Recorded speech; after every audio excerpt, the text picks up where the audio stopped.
आयुर्वेद क्या है? क्या आपने कभी सोचा है कि हमारे ऋषि मुनियों ने हजारों वर्ष पहले स्वस्थ जीवन जीने का इतना सुंदर ज्ञान कैसे दिया? आयुर्वेद केवल बीमारी का इलाज करने की पद्धति नहीं है। यह एक ऐसी प्राचीन भारतीय चिकित्सा परंपरा है जिसका उद्देश्य शरीर, मन और जीवन शैली में संतुलन बनाए रखना है। आयुर्वेद दो शब्दों से मिलकर बना है। आयु अर्थात जीवन और वेद अर्थात ज्ञान।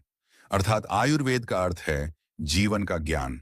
आयुर्वेद में माना जाता है कि हमारा शरीर प्रकृति के 5 मूल तत्वों आकाश, वायु, अग्नि, जल और पृथ्वी से जुड़ा हुआ है। इनसे संबंधित 3 प्रमुख दोष बताए गए हैं: वात, पित्त और कफ।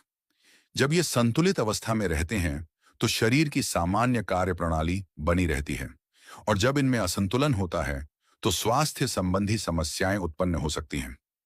आयुर्वेद में केवल औषधियों पर ही ध्यान नहीं दिया जाता, बल्कि आहार, दिनचर्या, नींद, व्यायाम, मानसिक संतुलन और प्रकृति के साथ सामंजस्य को भी महत्वपूर्ण माना जाता है। इसीलिए आयुर्वेद हमें केवल यह नहीं सिखाता कि बीमार होने के बाद क्या करें, बल्कि यह भी सिखाता है कि स्वस्थ जीवन कैसे जिया जाए। चरक संहिता, सुश्रुत संहिता और अष्टांग हृदय जैसे ग्रंथ आयुर्वेद की महत्वपूर्ण परंपरा और ज्ञान के स्रोत हैं। लेकिन एक बात हमेशा याद रखें, हर व्यक्ति की प्रकृति और स्वास्थ्य की स्थिति अलग होती है। इसलिए किसी बीमारी में स्वयं औषधि लेने के बजाय योग्य चिकित्सक की सलाह लेना उचित है।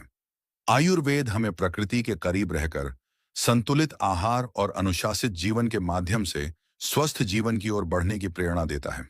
यही है आयुर्वेद, जीवन को समझने, संतुलित रखने और स्वस्थ तरीके से जीने का प्राचीन भारतीय ज्ञान।